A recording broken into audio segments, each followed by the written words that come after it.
Bienvenue à nouveau. Nous recevons aujourd'hui le professeur Syed Mohamed Marandi, professeur à l'Université de Téhéran et ancien conseiller de l'équipe iranienne de négociation nucléaire. Merci d'être venu parmi nous. Merci Glenn. C'est toujours un grand plaisir d'être avec vous. Eh bien, la dernière fois que nous avons parlé, je vous ai demandé quelles seraient probablement les prochaines étapes dans l'escalade, ce à quoi nous pouvions nous attendre alors que cette guerre continue de devenir incontrôlable. Vous aviez souligné qu'il était presque certain que le Yémen rejoindrait à un moment donné la guerre et qu'il chercherait probablement à fermer le détroit, donnant accès à la mer Rouge. Or, cette dernière éventualité ne s'est pas encore produite, mais le Yémen vient tout juste d'entrer en guerre.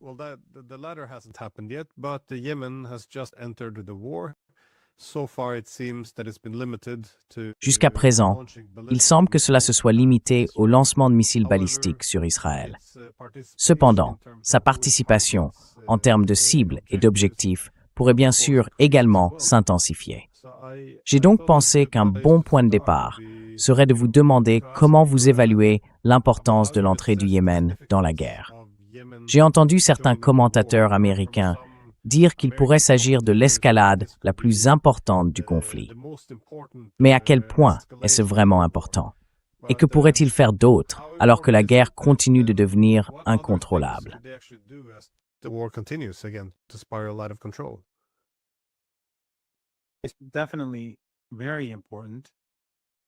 C'est assurément très important. Les États-Unis ont mené une guerre contre le Yémen l'année dernière et ils ont échoué, devant se retirer. Trump a dû déclarer la victoire et se retirer. Cela montre à quel point le Yémen est significatif. En outre, maintenant que les États-Unis sont engagés dans une agression contre l'Iran, ils ne pourront pas se concentrer sur le Yémen comme ils l'ont fait l'an dernier. Cela donne au Yémen beaucoup plus de marge de manœuvre. Il y a aussi la résistance en Irak, qui frappe des cibles américaines à l'intérieur du pays, mais de plus en plus au-delà des frontières. Et nous ne sommes encore qu'aux premiers échelons de l'escalade. Le Yémen a rejoint le mouvement, mais ses cibles restent limitées. L'Irak est impliqué depuis plusieurs semaines déjà, mais là encore, cela peut aller beaucoup plus loin. Certains évoquent même, par exemple, la possibilité que les Irakiens prennent le Koweït.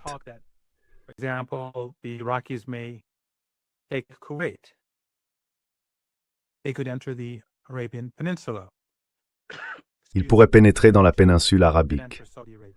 Le Yémen, lui aussi, pourrait entrer en Arabie saoudite et bien sûr fermer la mer Rouge ou frapper les installations pétrolières saoudiennes. Souvenez-vous, je suis sûr que vous vous en souvenez, pendant les 7 années de guerre génocidaire contre le Yémen, les Saoudiens, avec le soutien de pratiquement le monde entier, ou du moins de l'Occident, bombardaient le Yémen jour et nuit, massacrant la population. Les Américains patrouillaient la mer Rouge, imposant un blocus alimentaire et médical. En fait, quelqu'un qui avait servi dans les forces américaines m'a un jour raconté lors d'une conférence qu'il avait vu les forces américaines arrêter de petits bateaux, les inspecter et découvrir qu'ils transportaient des médicaments, qu'ils essayaient d'acheminer des médicaments vers le Yémen.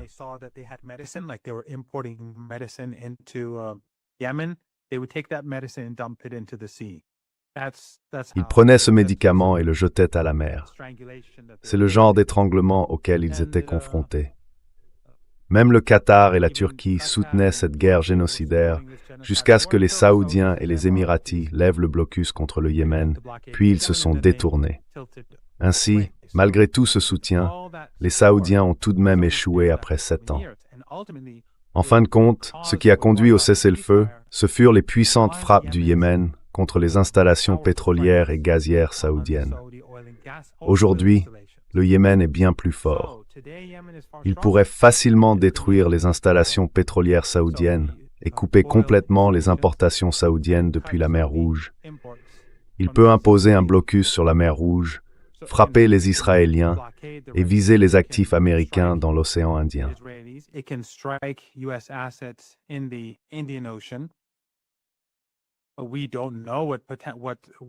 Mais nous ne savons pas quelles armes ils possèdent actuellement. Évidemment, au cours de l'année écoulée, ils ont développé leurs capacités très rapidement, tout comme l'Iran l'a fait, tout comme le Hezbollah l'a fait. Et l'Occident les sous-estime toujours.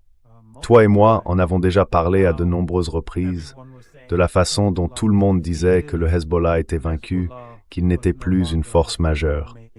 Mais maintenant, nous voyons le Hezbollah frapper durement le régime israélien et avec une grande efficacité. Et il en va de même pour l'Iran. La guerre était censée se terminer en un jour. La première soi-disant guerre de 12 jours. Maintenant, pendant cette guerre du Ramadan, la guerre actuelle, ils pensaient qu'elle se terminerait en un jour ou deux. Et quand cela ne s'est pas produit, ils ont pensé qu'ils élimineraient les capacités de missiles et de drones en seulement quelques jours.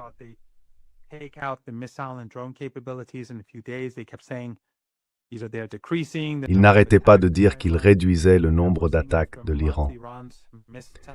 Maintenant, après un mois, nous voyons que les frappes de missiles et de drones iraniennes deviennent plus efficaces qu'auparavant, surtout au cours des 10 derniers jours environ. Cette sous-estimation, cette forte tendance de l'Occident à sous-estimer, est quelque chose que nous observons partout dans le monde.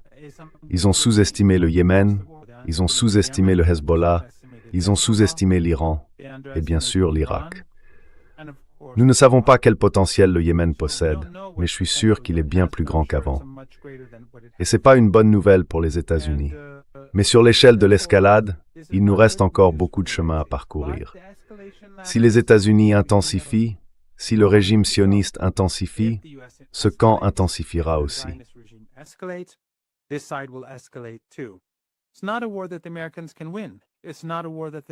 Ce n'est pas une guerre que les Américains peuvent gagner. Ce n'est pas une guerre que le régime israélien peut gagner. Et pendant que nous parlons, Glenn, la pénurie d'énergie, la pénurie d'engrais, la pénurie de produits pétrochimiques augmente littéralement, minute après minute, à travers le monde. Ainsi, la pression de la communauté internationale sur Trump, ainsi que la colère envers le régime israélien et le sionisme sous Netanyahou, ne cesse de croître. Et bien sûr, les tensions à l'intérieur des États-Unis, j'imagine, augmentent elles aussi. Les Iraniens savent exactement ce qu'ils font. Leurs alliés savent ce qu'ils font. Mais ils n'ont pas encore montré toute leur capacité. Loin de là. Ils essayent simplement de gérer l'escalade.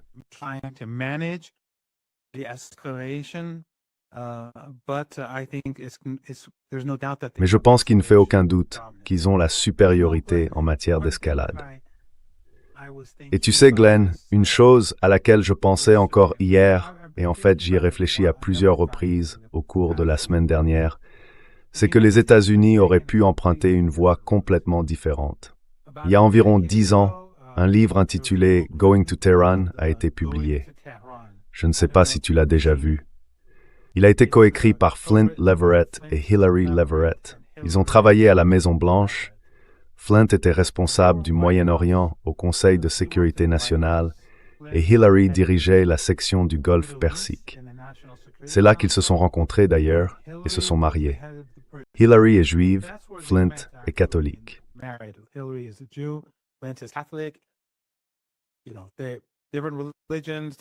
Vous savez, différentes religions, différentes origines, en plein centre du pouvoir. Et puis lorsqu'ils ont quitté la Maison-Blanche, ils ont écrit un livre sur l'Iran, qui est en fait un très bon livre. Il parle de la raison pour laquelle les États-Unis doivent trouver un terrain d'entente avec l'Iran, la République islamique d'Iran. Je conseillerais d'ailleurs à tout le monde de lire ce livre. Mais si les États-Unis avaient suivi cette voie, nous ne serions pas dans cette situation critique aujourd'hui. Nous vivrions dans un monde très différent. Mais bien sûr, au lieu que les décideurs lisent ce livre et les écoutent, ils ont fait exactement le contraire. Ils ont écouté les sionistes, l'oligarchie, la classe Epstein, et maintenant nous sommes dans cette phase critique.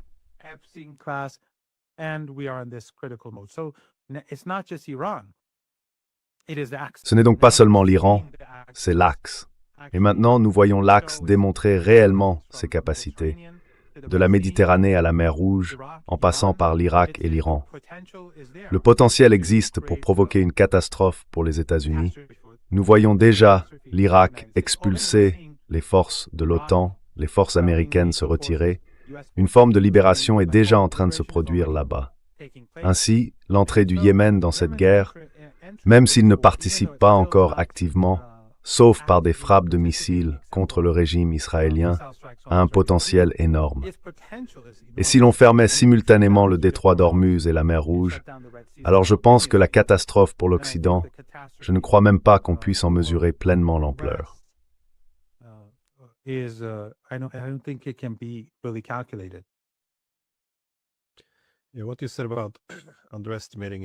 Ce que vous avez dit à propos de la sous-estimation de l'Iran, je souligne souvent que c'est un thème récurrent avec tous nos adversaires ou opposants.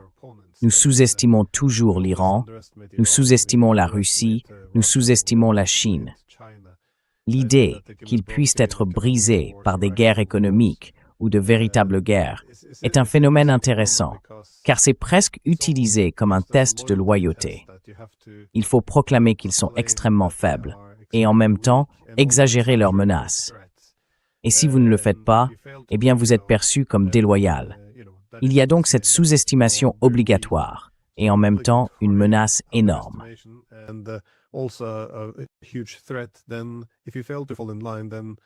Alors, si tu refuses de te conformer, cela est perçu comme un signe que tu prends le parti adverse. Cela fait de toi un traître. C'est très dangereux, car même si l'objectif est de vaincre les Iraniens, les Russes et les Chinois, il ne faut pas sous-estimer son adversaire. Ce serait une grave erreur. Mais je voulais te demander un peu, comment tu perçois l'interprétation iranienne des attaques dont elle est la cible, ainsi que la manière dont l'Iran choisit ses propres cibles. Parce que nous avions déjà parlé du moment où les États-Unis avaient déclaré qu'ils n'attaqueraient pas les infrastructures et le secteur énergétique iranien, puis les Israéliens auraient, semble-t-il, attaqué seuls le champ pétrolier de South Pars.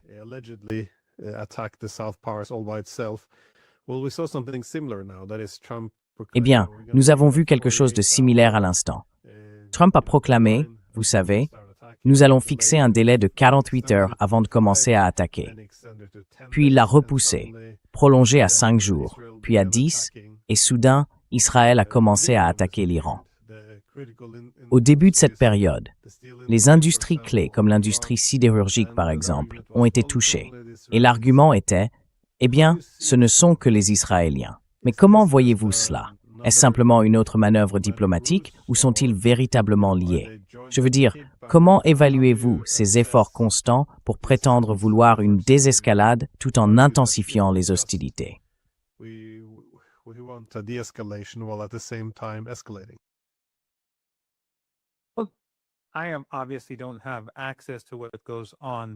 Je n'ai évidemment pas accès à ce qui se passe à huis clos aux États-Unis, ni parmi le personnel militaire ici.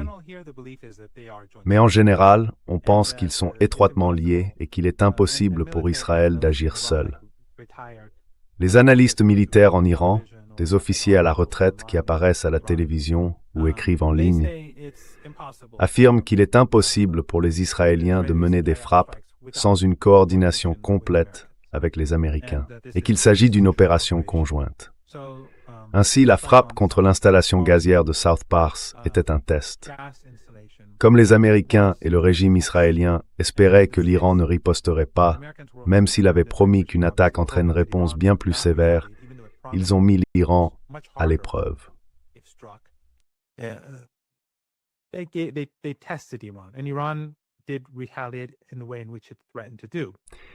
Et l'Iran a bien riposté comme il l'avait menacé, et c'est ce qui a fait reculer Trump. Puis bien sûr, comme tu l'as justement souligné, Trump a déclaré qu'il allait détruire les infrastructures critiques de l'Iran en 2 jours, ce qui constitue un crime contre l'humanité. Et personne en Occident ne semble s'en soucier, ni les élites, ni les médias dominants. Comme pour Cuba, une histoire triste en soi qui est également ignorée. L'affamement du peuple cubain pour le mettre à genoux afin qu'il puisse s'emparer de Cuba. Mais d'abord, il a donné 48 heures. Ensuite, je pense qu'il est clair qu'il a eu peur que l'Iran ne procède réellement à une lourde riposte.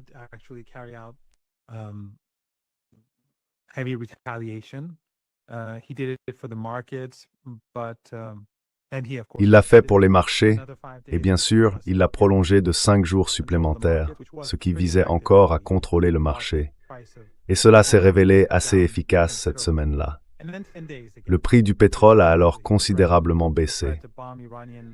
Puis, 10 jours plus tard, il a de nouveau menacé de bombarder les infrastructures pétrolières et les centrales électriques essentielles de l'Iran. Ce délai a également été prolongé de 10 jours supplémentaires. Je pense que c'était essentiellement pour 2 raisons.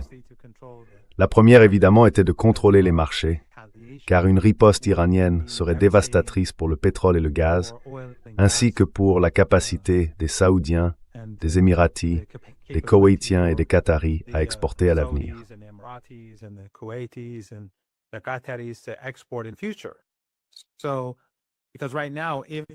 Donc, en ce moment, s'il y a un accord, disons qu'à un moment donné, les Américains répondent aux exigences de l'Iran et que tout cela se termine, et qu'ils rouvrent le détroit d'Ormuz, l'énergie pourra être exportée progressivement, même si cela prendra un certain temps.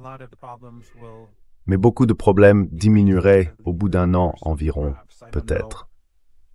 Je ne connais pas les détails, je ne suis pas un expert. Mais si les combats s'intensifient, évidemment ces installations seront détruites, et donc rouvrir le détroit d'Ormuz à un moment donné n'aurait plus aucun sens.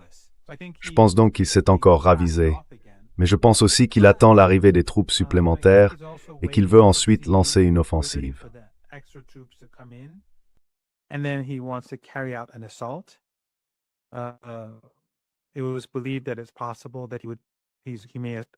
On pensait qu'il pourrait mener l'attaque au cours de ces nuits, ou qu'il pourrait attendre l'arrivée des autres forces, puis frapper éventuellement des infrastructures critiques, en lançant des offensives pour s'emparer de territoires iraniens. Il existe donc de nombreux scénarios différents dont on discute en Iran. Mais je pense qu'il est clair que si les Américains intensifient les hostilités, les Iraniens feront de même.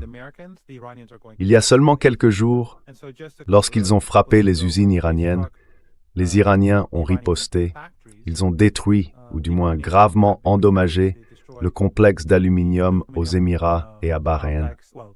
Et cela va continuer. Par exemple, ils ont commencé à bombarder des universités iraniennes et ils en ont touché une importante.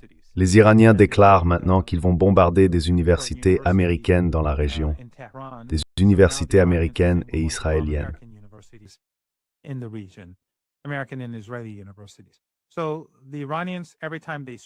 Donc les Iraniens, chaque fois qu'ils sont frappés, ils ripostent.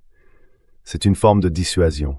Mais encore une fois, nous ne savons pas où tout cela va mener, car Trump change constamment d'avis. Juste après avoir dit « nous allons attendre 10 jours », il n'a pas frappé les infrastructures électriques ni les centrales, mais ils attaquent des usines et des infrastructures clés en Iran. Donc il n'y a pas de... Enfin, cela renforce encore l'idée chez les Iraniens qu'ils ne peuvent tout simplement pas conclure d'accord avec Trump. Ce n'est pas possible, parce qu'il dira une chose aujourd'hui et fera autre chose demain. Comme avec le JCPOA, un engagement des États-Unis, il l'a déchiré. Comme pendant la guerre de 12 jours, quand nous négocions mais qu'il complotait secrètement contre le pays. Cette guerre est la même. Nous sommes en train de négocier.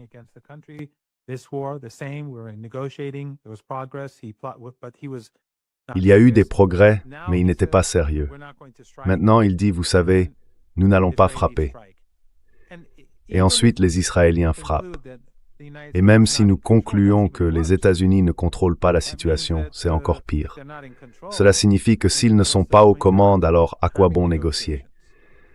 Parce que si les États-Unis ne parlent pas au nom des Israéliens, si ce sont les Israéliens qui dirigent, alors à quoi sert la négociation? Donc, quelle que soit la manière dont on le voit, cela renforce l'argument en Iran selon lequel ce n'est pas le moment d'arrêter les combats. Les faits sur le terrain doivent changer pour que nous nous sentions en sécurité à l'avenir, car les États-Unis sont manifestement soit réticents à respecter leurs engagements, soit incapables de le faire.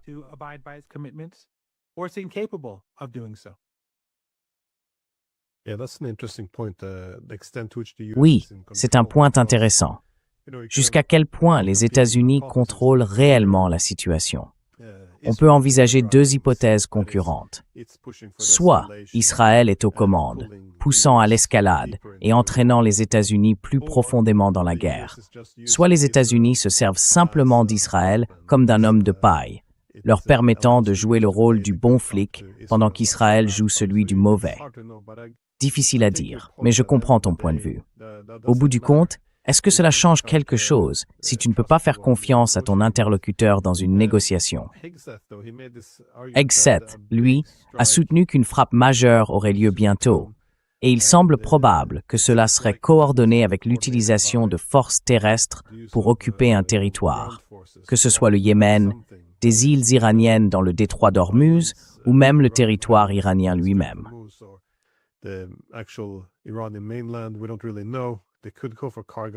Nous ne savons pas vraiment. Ils pourraient viser l'île de Karg. C'est très incertain pour le moment. Mais en même temps, on constate que parmi tous les États du Golfe, ce sont les Émirats arabes unis qui semblent indiquer le plus clairement qu'ils se joindront au combat contre l'Iran. J'ai trouvé cela intéressant, car les Émirats revendiquent 3 îles iraniennes que l'Iran a prises en 1971. Et ces îles pourraient être cruciales à l'avenir pour que les États-Unis contrôlent le détroit d'Ormuz. Ainsi, les Américains disent « Nous devons contrôler le détroit d'Ormuz ». Les Émirats possèdent ou revendiquent ces îles, ce qui permettrait aux États-Unis de le faire.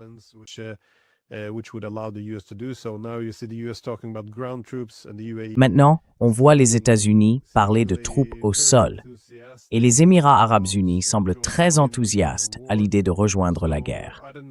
Donc je ne sais pas, je spécule, mais malgré tout, il semble y avoir des raisons de penser que s'en prendre à ces îles pourrait être un objectif. D'un autre côté, il est difficile de voir comment ils pourraient réellement les tenir. Je pense qu'ils pourraient les prendre, mais je ne comprends pas comment ils pourraient les garder. Ils seraient comme des cibles faciles, semble-t-il. Alors je me demandais simplement, comment évaluez-vous la situation? Si des troupes au sol arrivent, comment les Américains peuvent-ils les utiliser contre l'Iran?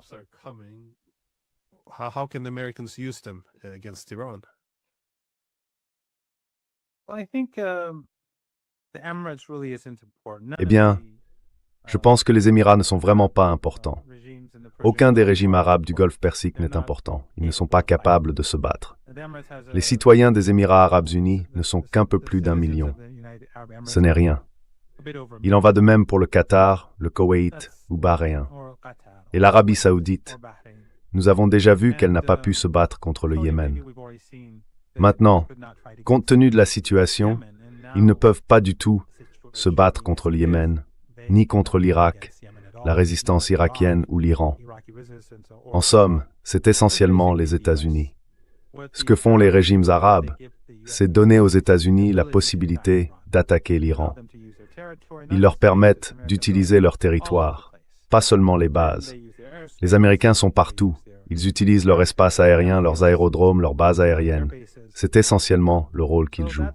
Mais l'Iran a déclaré que si les États-Unis attaquaient le territoire iranien ou menaient des opérations à l'intérieur de l'Iran, c'est quelque chose pour lequel les Iraniens se préparent.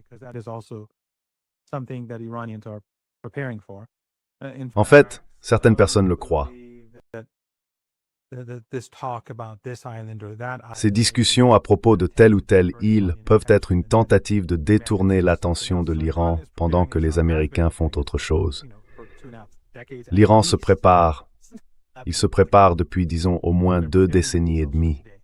Il se prépare pour aujourd'hui. Et bien sûr, les Américains se sont trompés dans leurs calculs concernant les missiles et les drones.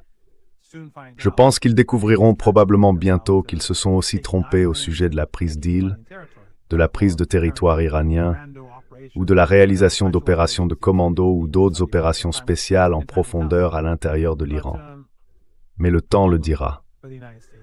Le problème pour les États-Unis, c'est que même s'ils prennent du territoire, le maintenir sera le véritable défi. Plus important encore, que vont-ils faire du pétrole et du gaz? Et je...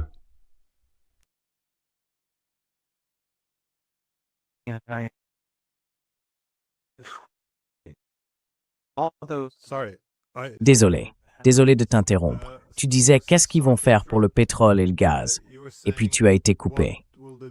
D'accord, je recommence. Oui, je vais couper cette partie au montage. D'accord.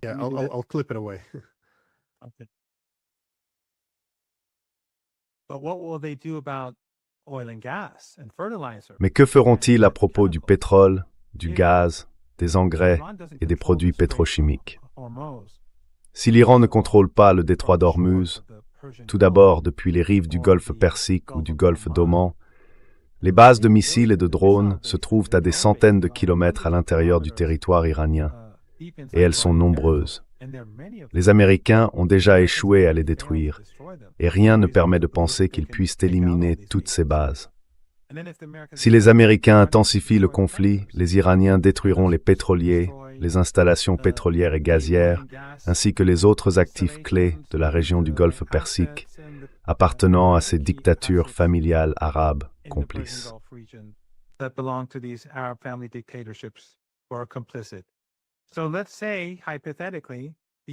Disons, hypothétiquement, que les États-Unis prennent possession de certaines îles ou d'un territoire, ou qu'ils mènent des opérations contre une base de missiles ou une base de drones.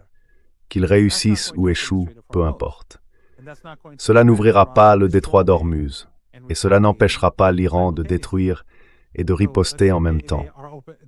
Supposons qu'ils parviennent d'une manière ou d'une autre à ouvrir le détroit d'Ormuz, ce que je ne vois pas se produire.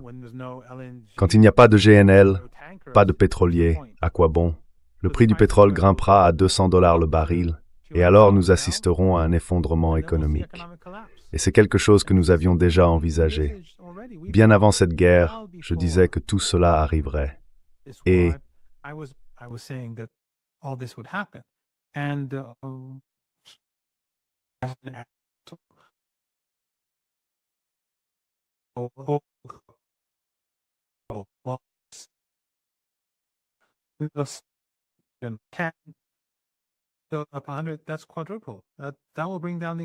c'est quadruple, cela fera chuter l'économie.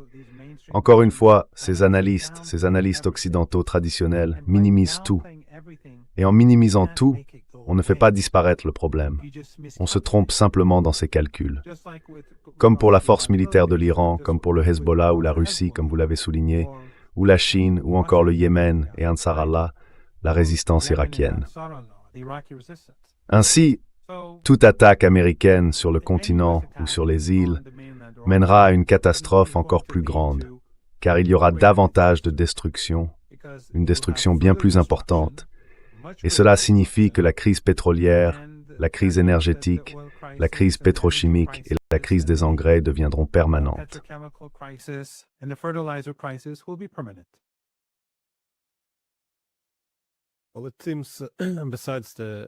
Eh bien, il semble qu'en plus de la pression économique, sur ce point, je suis tout à fait d'accord, celle-ci ne fera que croître à partir de maintenant, et elle peut même être intensifiée. Mais on souligne aussi souvent qu'avec le temps, l'équilibre militaire se déplacera de plus en plus en faveur de l'Iran. Tout simplement parce que l'Iran peut lancer des drones très bon marché et efficaces, et qu'il a la capacité d'en augmenter la production. Cette production n'est apparemment pas très centralisée, ce qui rend la situation très difficile à contrer.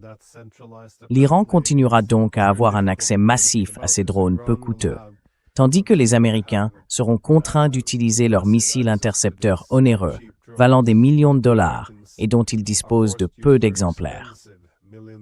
Ils sont coûteux, et même s'ils ont les moyens financiers, ils n'ont pas réellement la capacité de production nécessaire. Ainsi, en matière d'armement, il semble que la situation évoluera progressivement au désavantage des États-Unis. Et, eh bien, nous avons déjà vu quelque chose au cours des dernières 24 ou 48 heures. Trump a prononcé ce discours à propos du porte-avions. Je crois qu'il a dit qu'il avait été attaqué depuis 17 directions différentes, ce qui me fait douter quelque peu de la version officielle selon laquelle il y aurait eu, disons, un incendie dans la cuisine, et que c'est pour cette raison qu'il a dû être mis hors service.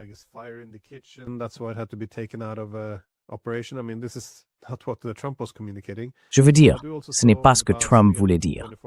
Mais nous avons également vu, au cours des dernières 24 à 48 heures, la destruction d'un I-3 Sentry AWACS, le radar volant des États-Unis, qui est indispensable sur le champ de bataille. Et ils n'en ont pas tant que ça. En tout cas, pas assez pour en perdre.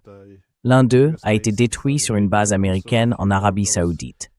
De plus, quelques ravitailleurs aériens KC-135 ont été touchés.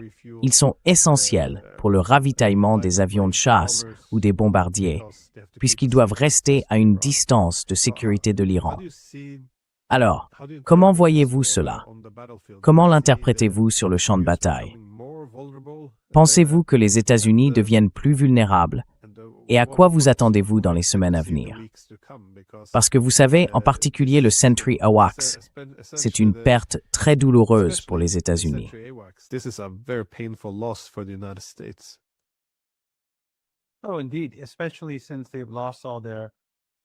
Oh, en effet, surtout depuis qu'ils ont perdu tout leur système radar au sol. Ils dépendent désormais beaucoup plus des systèmes radars aéroportés. Je pense que la question clé ici, Glenn, est que les Américains et l'Occident ont gravement mal évalué les capacités de l'Iran en matière de missiles et de drones.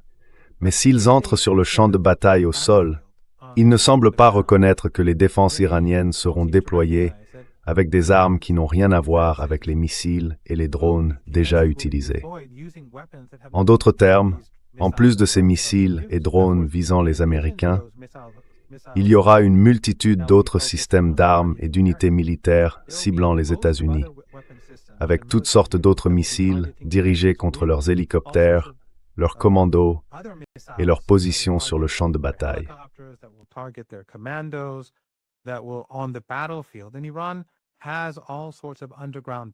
Et l'Iran dispose de toutes sortes de bases souterraines à travers la région, dans les chaînes de montagnes, près des montagnes et le long du littoral, dont les Américains n'ont aucune connaissance. Bon nombre de ces bases souterraines, d'où sont lancés des missiles à longue et moyenne portée, n'ont même pas encore été utilisées. Elles n'ont pas encore commencé à fonctionner.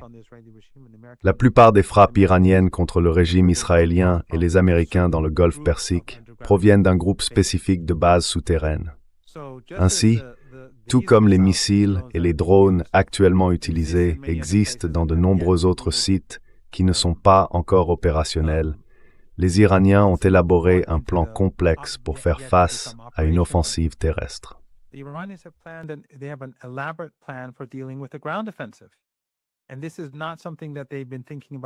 Ce n'est pas quelque chose à quoi ils réfléchissent seulement depuis quelques mois. C'est quelque chose qu'ils préparent depuis 25 ans. Alors quand ils arriveront, qui sait quel type d'armes les Iraniens possèdent pour viser les envahisseurs? Et bien sûr, cela ne fera que mobiliser les Iraniens contre eux. Et puis, Glenn, et encore une fois, c'est purement hypothétique, mais je pense que c'est un argument sérieux. Que se passerait-il si les forces irakiennes, pendant que les Américains tentent d'envahir le territoire iranien, si les forces irakiennes et iraniennes entraient au Koweït et dans le nord de l'Arabie Saoudite, et si le Yémen pénétrait en Arabie Saoudite par le sud-ouest, que feraient alors les Américains?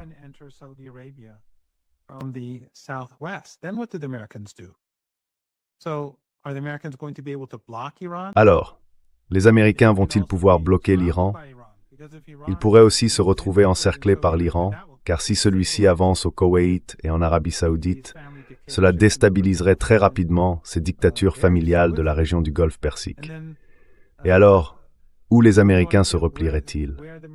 C'est un projet insensé, même si les Américains déploient des dizaines de milliers de soldats pour envahir l'Iran. Lorsqu'ils ont envahi l'Irak, je crois que c'était la deuxième fois, ils ont pris le pays parce que l'Irak était brisé, le régime impopulaire, et les Américains avaient, combien déjà, environ 200 000 soldats, 160 000, 170 000, 180 000 soldats, et ils ont fait venir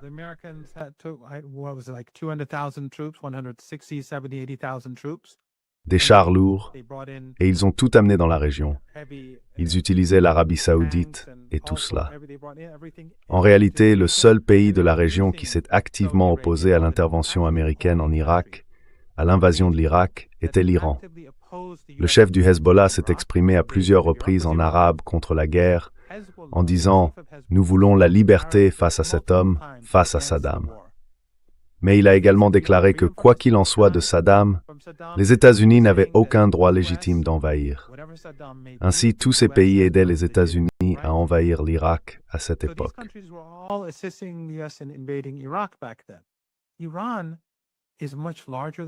L'Iran est bien plus vaste que l'Irak. L'Iran a montré de quoi il est capable, et son territoire est montagneux, contrairement à l'Irak, qui est une plaine. Il n'y a tout simplement pas de comparaison possible. Ainsi, les États-Unis, avec quelques dizaines de milliers de soldats, ne pourront rien faire. Mais encore une fois, les Iraniens peuvent les déborder. Les Iraniens, les Irakiens et les Yéménites pourraient pénétrer dans la péninsule arabique. Donc, si la situation devient vraiment grave, si l'escalade s'intensifie, on peut imaginer toutes sortes de scénarios auxquels personne n'avait jamais pensé auparavant. Mais je pense qu'ils sont désormais tout à fait possibles.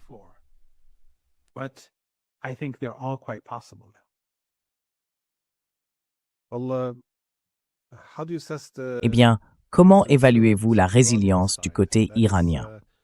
Vous savez, de nombreux commentateurs américains, en particulier, affirment que la résilience de l'Iran va diminuer parce qu'ils ont tué beaucoup de leurs dirigeants, frappé de nombreuses cibles économiques et bombardé des civils, créant ainsi des problèmes sociaux, etc.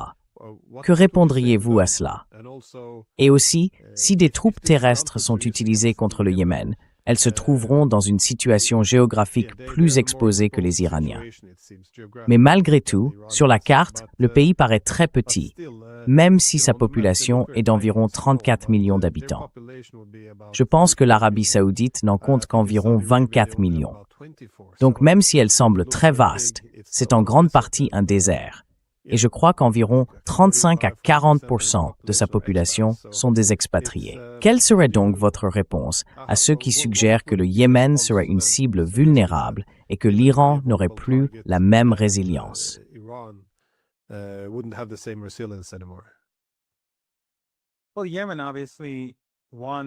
Eh bien, le Yémen a évidemment remporté sa guerre contre les États-Unis. Il a gagné la guerre génocidaire de 7 ans. Maintenant, il est bien mieux préparé, et les États-Unis ne peuvent pas se concentrer sur le Yémen, car ils doivent gérer simultanément l'Irak, le Liban et l'Iran. Quant à l'Arabie saoudite, elle ne mène pas ses propres guerres. Elle fait essentiellement en sorte que d'autres les mènent pour elle. Aujourd'hui, elle n'a tout simplement plus les capacités qu'elle avait auparavant. Le Yémen pourrait frapper ses installations pétrolières, semer le chaos dans le pays, puis avancer. Ils sont bien plus coriaces que les Saoudiens et ont démontré leur résilience. Dans le cas de l'Iran, Glenn, une chose est vraie à propos du Yémen, de l'Iran et de l'Irak. Cela remonte à l'islam, et à l'islam chiite en particulier.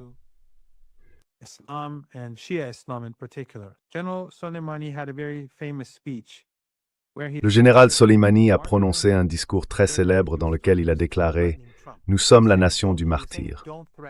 Il mettait Trump en garde, disant « Ne nous menacez pas ». Dans ce discours, il a dit à Trump de ne pas menacer l'Iran. Nous sommes la nation du martyr. Nous sommes la nation de l'imam Hussein. L'imam Hussein, bien sûr, est le petit-fils du saint prophète. La résilience de l'Iran est étroitement liée à son identité islamique et chiite en particulier. Cette résilience, cette résistance vient de là. Et c'est vrai pour le Hezbollah, et c'est vrai pour le Yémen. Il y a quelque temps, un ami brésilien de gauche me parlait, ainsi qu'un journaliste, et il a dit qu'un célèbre communiste brésilien avait un jour déclaré « Si l'Iran gagne cette guerre, je deviendrai chiite ».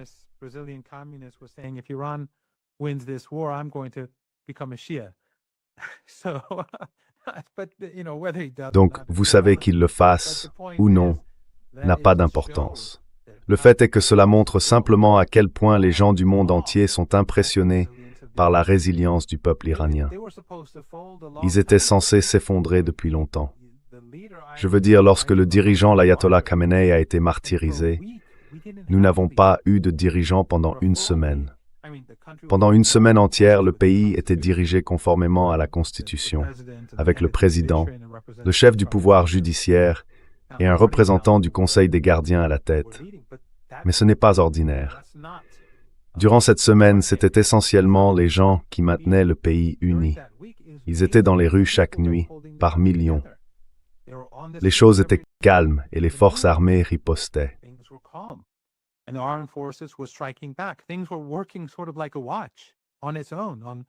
Les choses fonctionnaient un peu comme une montre livrée à elle-même.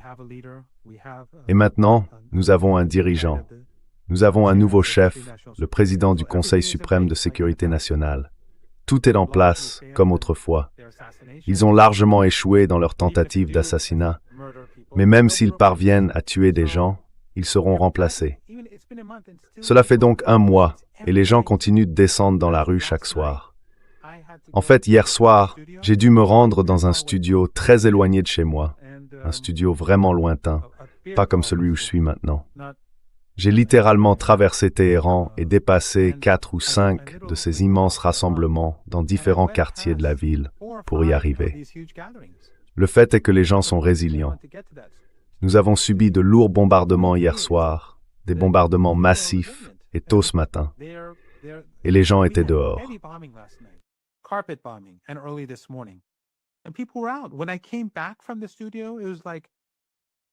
Quand je suis rentré du studio, il était environ 1h30 du matin. Les gens étaient dans les rues, agitant des drapeaux, scandant des slogans, écoutant de la musique révolutionnaire, chantant ensemble, ce genre d'ambiance.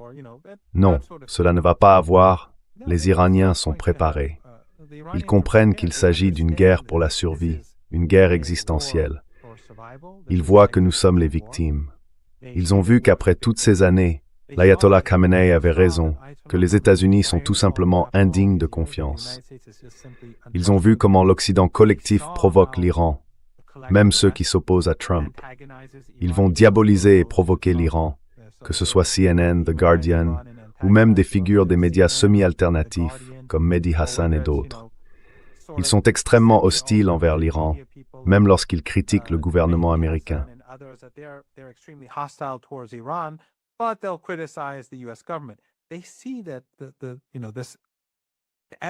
Ils voient bien que, tu sais, cette classe Epstein, l'oligarchie, impose un récit dominant qui est essentiellement celui que veulent les sionistes.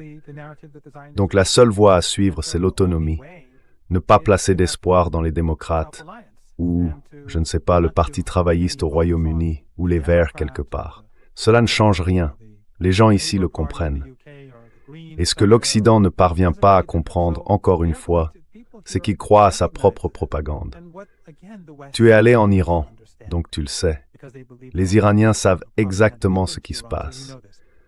Ils regardent les médias occidentaux. Et rappelle-toi, certains parlent couramment des langues étrangères. Ils peuvent regarder la télévision par satellite et voir ce que dit l'Occident. Mais ceux qui ne sont pas bilingues regardent les centaines de chaînes en persan financées par les gouvernements occidentaux, diffusées en Iran, toutes pleines de haine et de désinformation.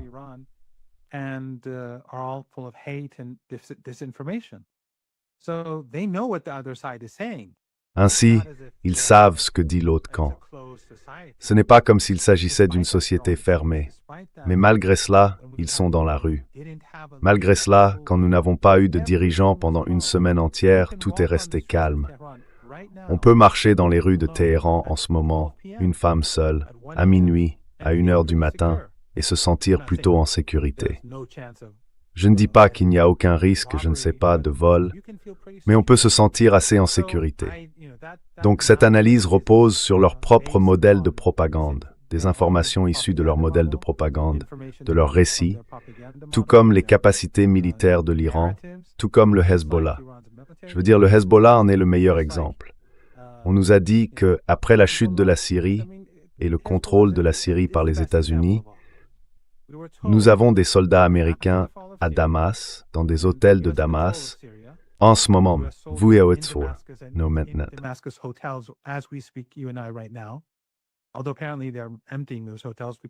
Bien qu'apparemment, ils soient en train de vider ces hôtels parce que l'Iran a menacé de les frapper, le Four Seasons et le Marriott, je crois.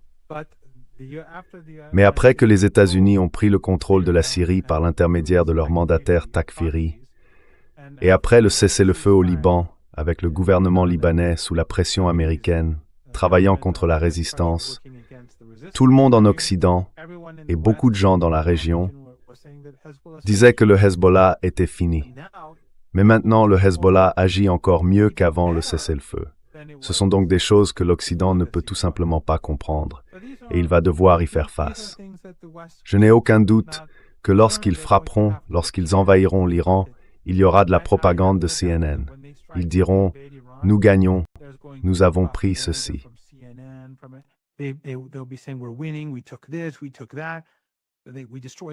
Nous avons pris cela, nous avons détruit cet endroit, et nous avons détruit cela. Et ils diffuseront des images, la plupart des images qu'ils diffusent, ce sont des leurs.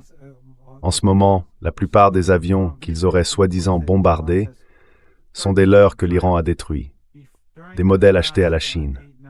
Durant les 8 ou 9 mois précédant la guerre, l'Iran a acheté des centaines de milliers de leurs à la Chine. Ou peut-être pas des centaines de milliers, mais un très grand nombre de leurs et de lanceurs. Et ces leurs sont très très performants. Ils émettent même de la chaleur. Les Américains n'ont donc aucune idée de ce à quoi ils ont affaire.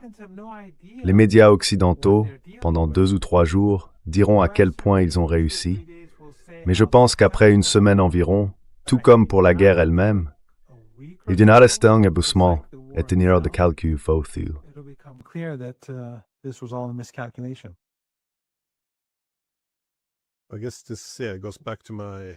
Je suppose que cela revient à mon point de départ, à savoir que le véritable problème réside dans la tendance non seulement à exagérer la menace, mais aussi à exagérer la faiblesse des adversaires. Car on en arrive souvent à la conclusion que, eh bien, il faut agir. Ils représentent une menace écrasante, mais ils sont aussi faibles. Et si nous avons simplement la volonté de pousser un peu, alors tout le château de cartes s'effondrera. Le problème, c'est que lorsque cela ne se produit pas, on se retrouve dans le chaos. Pour établir un parallèle avec la Chine, lorsque l'industrie des semi-conducteurs ne s'est pas effondrée lorsque les industries technologiques ne se sont pas effondrées après avoir perdu l'accès aux semi-conducteurs, ou lorsque la Russie ne s'est pas effondrée après l'envoi d'armes et l'imposition de sanctions, ni l'Iran d'ailleurs. On se retrouve dans un vide stratégique.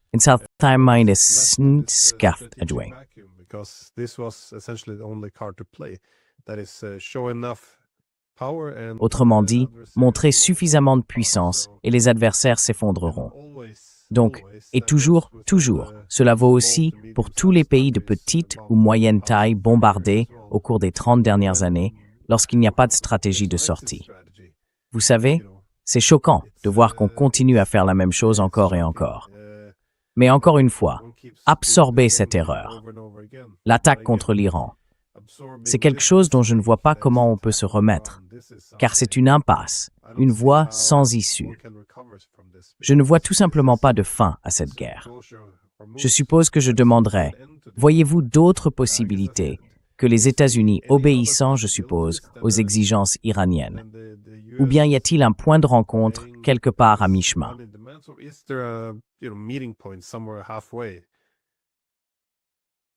Eh bien, il faudra répondre aux exigences iraniennes.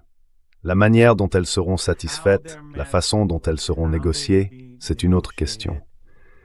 Certaines choses dont les États-Unis pourraient se désengager en disant « Nous n'avons rien à voir avec cela ».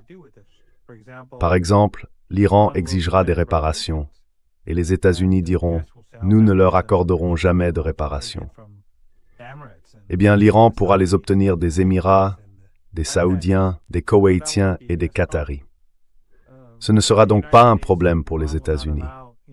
L'Iran n'autorisera pas les États-Unis à utiliser la région du Golfe Persique comme plateforme pour envahir ou frapper l'Iran.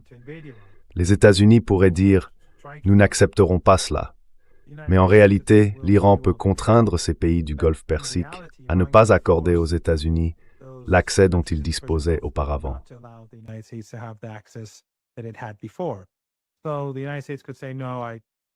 Ainsi, les États-Unis pourraient dire « Non, je suis toujours là et je vais y rester ». Je veux dire, l'Iran n'a pas de problème avec le fait que ces pays entretiennent des relations politiques ou commerciales avec les États-Unis. Le problème, c'est qu'ils servent de plateforme pour assassiner des Iraniens et détruire les biens et les infrastructures iraniennes. Il y a donc des choses qui peuvent être résolues sans que les États-Unis soient humiliés. Mais il y a aussi des lignes rouges, des choses que l'Iran doit faire.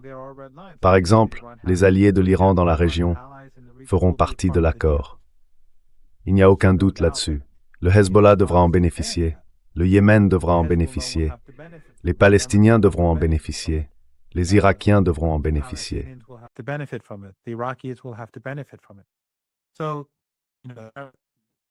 Il y a donc certaines choses qui devront se produire, que les Américains le veuillent ou non, car sinon, l'Iran invite en quelque sorte une nouvelle invasion dans 6 mois, 1 an ou 1 an et demi. Cela doit cesser, nous n'avons donc pas le choix. Mais je pense que cette guerre, le vrai problème n'est pas de savoir combien d'enfants ils ont massacrés. La nuit dernière, ils ont tué beaucoup de gens à Téhéran. Ils ont simplement bombardé des maisons. Je veux dire, ces 2 ou 3 dernières nuits, ils ont été particulièrement cruels. Et la nuit dernière, non seulement à Téhéran, mais aussi ailleurs, ils bombardaient des habitations et tuaient des civils, comme au Liban et à Gaza. C'est une sorte de, je ne sais pas, ils essayent de semer la peur, je suppose. Ils sont frustrés de ne pas pouvoir vaincre l'Iran. La nuit dernière, par exemple, ils ont assassiné une famille afghane de Sikhs à Ray, au sud-est de Téhéran. Ils massacrent simplement des gens.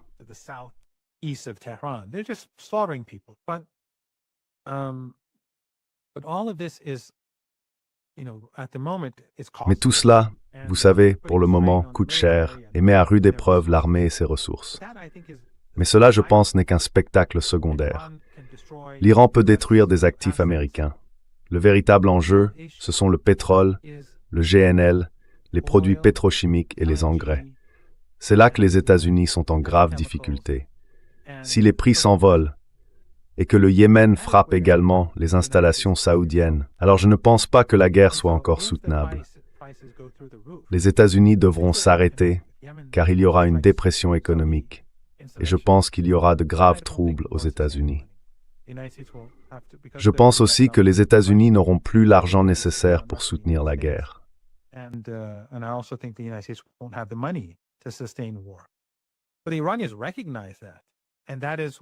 Mais les Iraniens le reconnaissent, et c'est leur objectif.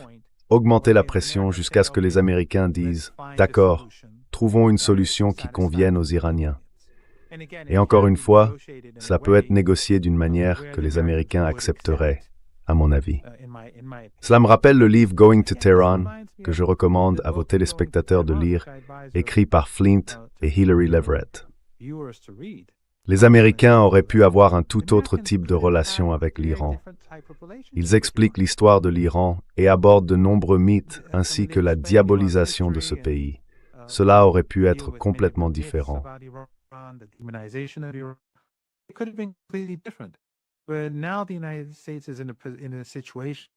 Mais maintenant, les États-Unis se trouvent dans une situation qui ne fera qu'empirer pour tout le monde.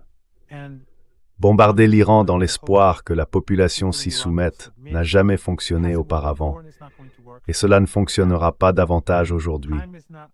Et le temps n'est pas, c'est ce que les Iraniens comprennent très bien, le temps n'est pas du côté des Américains. Le temps est du côté des Iraniens, car chaque minute, la pénurie d'énergie, de produits pétrochimiques et d'engrais s'aggrave. Chaque jour, la situation va empirer.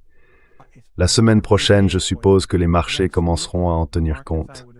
Et puis la semaine suivante, je pense qu'après cela, les avis divergent, mais d'ici 3 semaines, on dit que la situation deviendra très critique.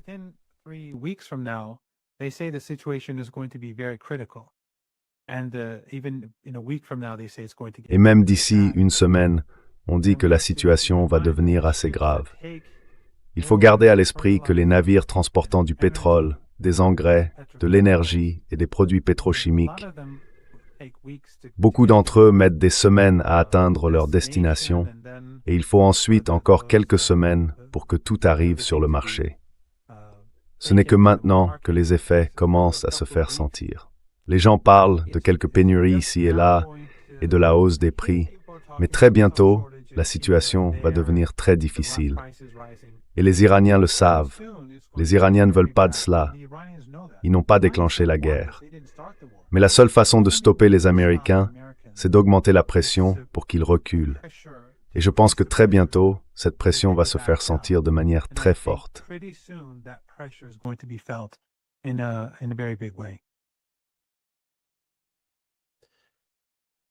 Eh bien, merci d'avoir pris le temps de nous parler.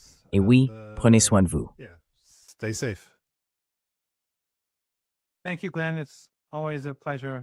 Merci, Glenn. C'est toujours un plaisir d'être avec vous. J'espère et je prie pour des jours meilleurs pour tout le monde. Je sais que des gens du monde entier, tellement de personnes me contactent et me disent qu'elles prient pour les Iraniens. Je connais des communistes. J'ai des amis communistes qui me disent qu'ils prient. Donc, le monde change vraiment et les points de vue évoluent. Et bien que, comme je l'ai souvent dit, je sois très optimiste quant à l'avenir, même si je ne vivrai peut-être pas assez longtemps pour voir ce jour, et même si les jours à venir risquent d'être de plus en plus sombres, je suis convaincu qu'au final, les choses iront mieux.